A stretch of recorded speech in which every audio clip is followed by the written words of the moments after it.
બનાસકાંઠા જિલ્લાના થરાદમાં અસામાજિક તત્વોનો આતંક સામે આવ્યો હતો। એક દરજીના ત્યાં અસામાજિક તત્વોએ ધંધાકીય અદાવતમાં ભારે તોડફોડ કરી હોય, ડરનો માહોલ ઊભો કર્યો હોય તેવી સ્થિતિનું નિર્માણ થયું હતું અને ત્યારબાદ પોલીસે પણ અસામાજિક તત્વોને કાયદાનો પાઠ ભણાવ્યો છે અને કહ્યું છે કાયદામાં રહેશો તો ફાયદામાં રહેશો। શું હતી ઘટના, વિગતે વાત કરીએ। શું તમે અમદાવાદમાં કોઈ જગ્યા લેવાનું વિચારી રહ્યા છો?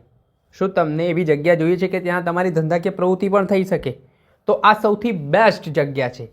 અમદાવાદના બહેરામપુરા વિસ્તારમાં બહેરામપુરા પોલીસ ચોકીથી ભૂલાભાઈ તરફ જવાના રસ્તા ઉપર મેઇન રોડ પર એક 450 વાર પ્લોટમાં 500 વાર બાંધકામમાં એક બંગલો આવેલો છે।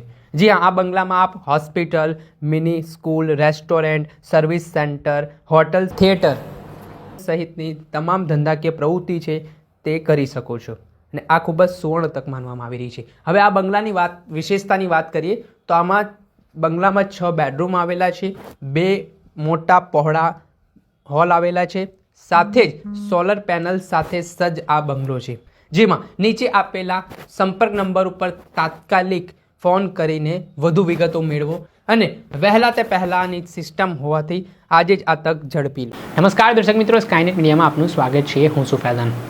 અવારનવાર ગુજરાતમાંથી અલગ અલગ વિસ્તારોમાંથી અસામાજિક તત્વોના આતંકની ઘટના સામે આવતી હોય છે। જાહેરમાં તલવારો, હથિયારો સાથે તેઓ બેફામપણે હુમલાની ઘટનાઓને અંજામ આપતા હોય છે। વિસ્તારમાં એક ડરનો માહોલ પણ તેઓ ઊભો કરતા હોય છે। ત્યારબાદ પોલીસ દ્વારા તેમનું જાહેરમાં સરઘસ કાઢવામાં આવતું હોય છે અને તેમને કાયદાનો પાઠ પણ ભણાવવામાં આવતો હોય છે।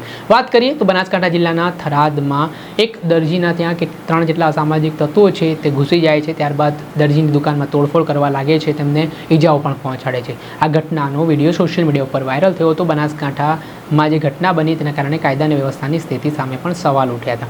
ત્યારબાદ પોલીસે આ 3 આરોપીઓની ગણતરીના કલાકોમાં ધરપકડ કરી હતી અને તેમને કાયદાનો પાઠ ભણાવવાની શરૂઆત કરી હતી। જેમાં જે રીતે આપ દ્રશ્યમાં જોઈ શકો છો કે થરાદના ભર બજારમાં આ આરોપીઓ છે જેમણે કાયદો હાથમાં લીધો હતો તેમને કાયદાનો પાઠ પોલીસ ભણાવી રહી છે। ઘટનાનું રિકન્સ્ટ્રક્શન કરવામાં આવી રહ્યું છે અને પોલીસનું સ્પષ્ટ કહેવું છે કે કાયદામાં રહેશો તો ફાયદામાં રહેશો અને કાયદાના ધજાગરા ઉડાવશો તો આવી સ્થિતિ કરવા માટે તમે તૈયાર રહેશો ને આ પ્રકારની સ્થિતિ નિર્માણ થઈ છે, જેમાં અસામાજિક તત્વો છે તે માફી માંગતા જોવા મળી રહ્યા છે।